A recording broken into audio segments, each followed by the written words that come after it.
Iceland. A harsh Nordic landscape where fire meets ice. A country of volcanoes, glaciers, waterfalls, and expansive tundra. And for some, the perfect analog environment for informing NASA's search for life on our neighboring planet, Mars.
Meet Dr. Amanda Stockton, the principal investigator of Feldspar, the field exploration and life detection sampling for planetary and astrobiology research.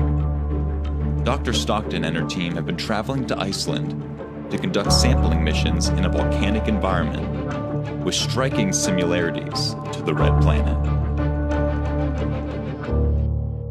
You were thinking about Mars. You've got CRISM and other orbiter instruments that can look down on the surface. And when it looks down on the surface, it can basically see one pixel. And that pixel is all the same color. But that pixel can be a kilometer by a kilometer across. And so we go out to field sites in Iceland where we've got that kilometer by kilometer. And we go and we see how many samples do we need in order to actually represent the whole area, how far away do they need to be spaced. This year, what was really cool is that we went out and we looked at different colors of pixels. We want to go in and see how life varies as we go across the different colors, and then that helps us figure out what pixel do we want to land in whenever we go looking for signatures of life. The expedition begins in Akureyri, Iceland, where the team has set up their field laboratory at the local university. Dr. Stockton and her team will drive 6 hours over sand, rock, and road, completing 3 river crossings before they arrive at their campsite. Operationally, it's quite challenging to get to this field site. The logistics involved are a little intense. That involves lots of river crossings and dirt roads and sometimes sandstorms and dust devils and all kinds of fun weather. They're not nearly as bad as Antarctica, but it's challenging for your ordinary tourist, which makes it particularly wonderful because we don't have all of this anthropogenic, human-caused contamination of the site. But eventually, we get the samples that can give us the science that we want. At 4 in the morning, the expedition team rises and heads to the field site.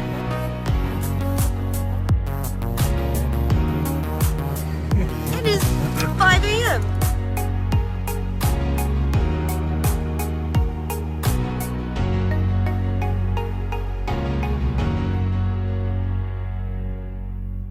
Our whole work started because of the NASA Nordic Astrobiology Summer School. It was an incredible experience, and as part of that school, some of us got a taste of field sampling. Those of us who realized how important this area was to places like Mars started thinking, boy, this would be nice if it wasn't just part of a school for education, but if we could actually get some real data to publish some papers. And since that time now, we've got some new members of our team. We've sort of kept it kind of young, early career people though, which I think is really neat because it's sort of sprung from kind of a grassroots educational outreach thing that has now become a real scientific endeavor. And it's so fun. I feel so lucky to be a part of this.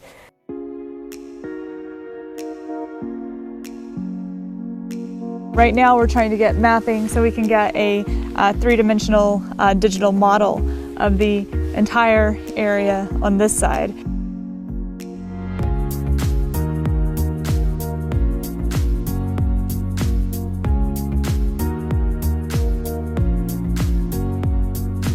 The quadcopter, it's going to fly up and it will take pictures in a line, not directly down, but kind of off at a little bit of an angle.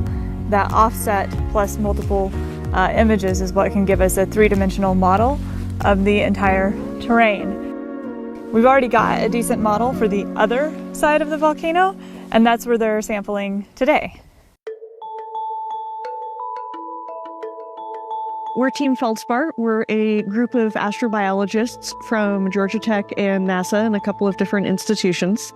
We're here at Hólafjörður, which is a 2014 eruption site in Iceland. Because of the geochemistry of the place, it's a pretty decent analog for certain regions of Mars. And more importantly for our purposes, there's almost nothing alive here, even down to the microbial level. And it's actually surprisingly difficult to find places like that on Earth because life is everywhere. So that makes this a really good place to test certain ways of looking for very small amounts of life. One of the big questions that NASA wants to answer at Mars is whether or not it is inhabited, whether it had life at one time or has life today. Now, one of the things that we can do here in Iceland is help to test that theory.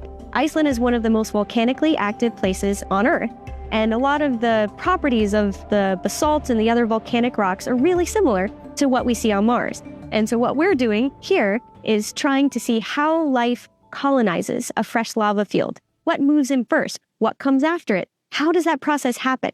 And we're hoping that this can help us find those places on Mars where we're most likely to find life. Our team has a sort of a two-pronged approach to sampling. We collect some samples here that we will then analyze in a field lab or in a lab back at one of our respective universities. But we also try to do some in situ science too. In situ means doing it right there, right now. Of course, the biology samples are the most important, not to contaminate, so we collect those first. Today we took samples in nested sampling grids. One of the key things we want to look at is how much variation there is point to point at different spatial scales in the types of signs of life that we might look for on other worlds. There are a couple of different biomarkers that we look for, and biomarkers are traces of past or present life. One of the key ones that we look for is ATP, which is a molecule, adenosine triphosphate. It's a very convenient store of energy molecularly inside a cell, and so it's involved in almost every metabolic reaction that every cell on Earth does. Is that correlated in any way with the types of geochemical measurements that you can make either on the ground or through remote sensing before you get there? Because what it all comes down to is, so you're a rover, you've landed, you look around, what's the first test you should run? If you don't see anything, should you move? What's the second test you should run? And it's all down to trying to get the most science that you can out of a mission to Mars. Once the biologists have collected the samples that we'll be doing to look for life, then the geologists and the chemists can go in with our instruments and get the composition. We will have the team that's doing biological analysis go first, and then we will come through and use the ASD to look at the mineralogy of the rocks that they're sampling. MRO, the Mars Reconnaissance Orbiter, uses instruments to look at particularly what I'm interested in is the composition of the surface of Mars. So when we look at the composition of Mars, we use CRISM, which is a compact reconnaissance imaging spectrometer for Mars. It looks in a certain wavelength range, which is the visible near infrared, or VNIR, to determine the composition of rocks that we see on the surface. So we are using a visible near infrared spectrometer that is handheld, that gives you similar information as we get from CRISM, but obviously closer up, which allows you to see different absorptions within the visible and near infrared spectrum to understand the mineralogy or the chemistry of the rock that we're looking at. A lot of the field instruments that we've brought with us, we've brought because they're very similar to some of the instruments aboard some of the Mars rovers. For example, Mars Curiosity. I'm basically the human rover. I have all of the instruments that the rovers have. Not all of them, but the instruments that I have mimic the instruments that are on the rovers. So we have the ASD, which you've already checked out a little bit. We also have the XRF, which is an X-ray fluorescence spectrometer. So we can get compositional data about the rocks. The combination of these tools tells us more about the geology. That's what this project is really trying to do, is link what biosignature would you expect based on the geology and all of the other various environmental things that we're going to try to measure as well.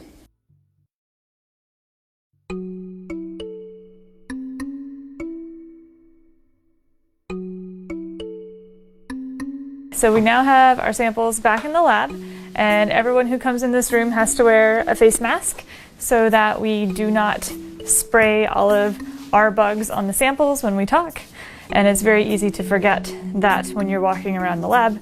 So even though I'm not currently working with the samples, I still get the face mask. So we brought our samples back to the lab and we laid them all out on the table so that we could get an overview of the physical characteristics of the samples and see all of them laid out together. The thing that we need to do that's very time sensitive is to look for ATP, because the ATP profile of what you get out of the cells changes very rapidly once they're pulled out of the field environment. So we've brought the samples back, they've been stored in the fridge overnight, and we're now preparing to do extraction. We take small amounts of those samples and drop them into small baggies and double bag those.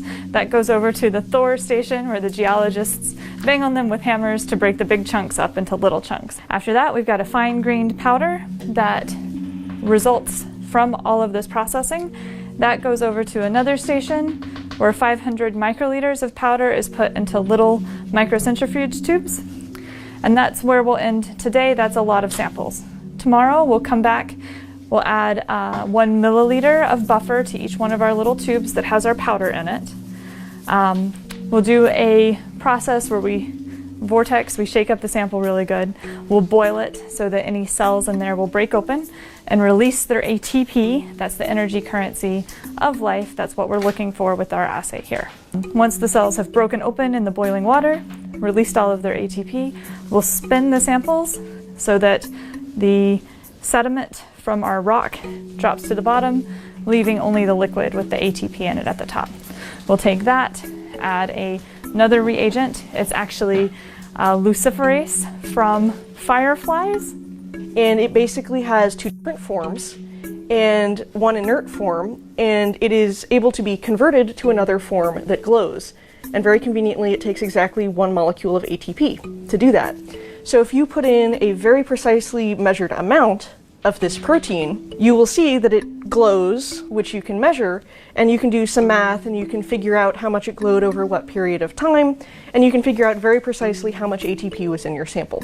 So fireflies use that to light up their bombs. We're using it to find out how much ATP is in the sample. There's 3 important things to know about ATP that makes it useful for understanding what it means in context.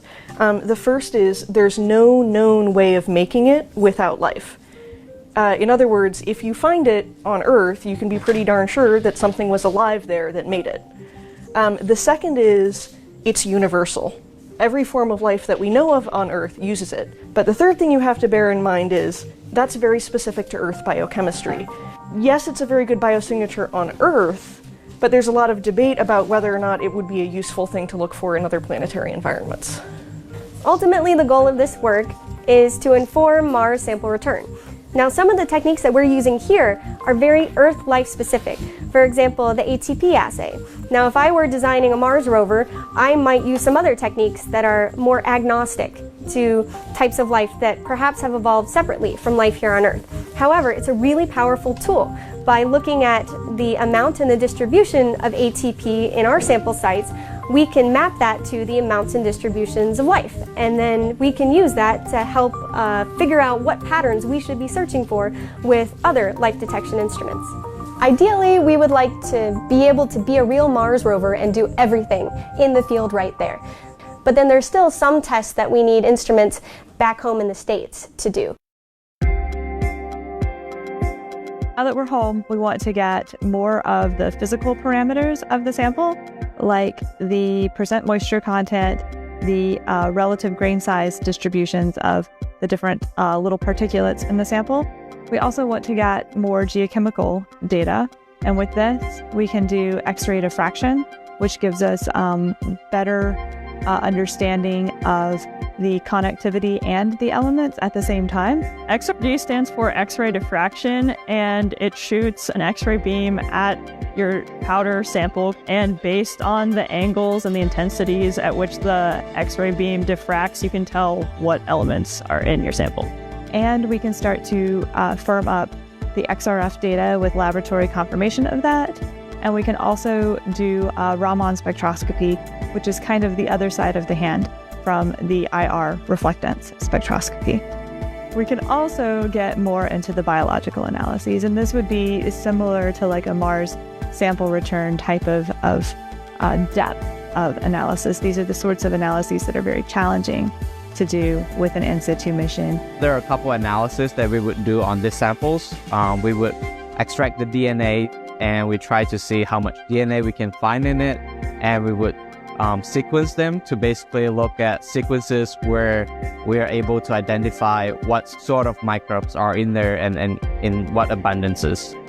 One of the ways we get DNA from our samples is by mixing them with different solutions, and then these solutions will let us break open our cells to get to our DNA. And then once we have the DNA in our solution, we can put it in a machine that will spin really fast, and that will separate our DNA out so we can get to it. Now that we have our DNA, because these samples come from an Icelandic lava field, there's not going to be much of it. We have a technique that will let us act like a photocopier for DNA. We're going to be able to copy our DNA over and over and over and get a bunch of it so that we can then look at it with other instruments that aren't as sensitive. So now that we have a bunch of our DNA, we have another machine that will read it. It will literally look through each part of the DNA and tell us what it is, and then we can relate that to microorganisms that live out in the world, and we can figure out what exactly is in our sample. So now that we know what each one of our DNA strands corresponds to, and we have an idea of what's living in our samples, we can then do some fancy statistics to determine if each of our samples has different things living in it. And this will give us an idea if things are changing as we go from sample site to sample site. So with the ATP that we got in the field, we know how active they were, and with the DNA, we know how many there are within reason. And then we can also start to figure out who they are and who's in the sample and how the different communities that we've selected at different places, how they vary and may interact with each other.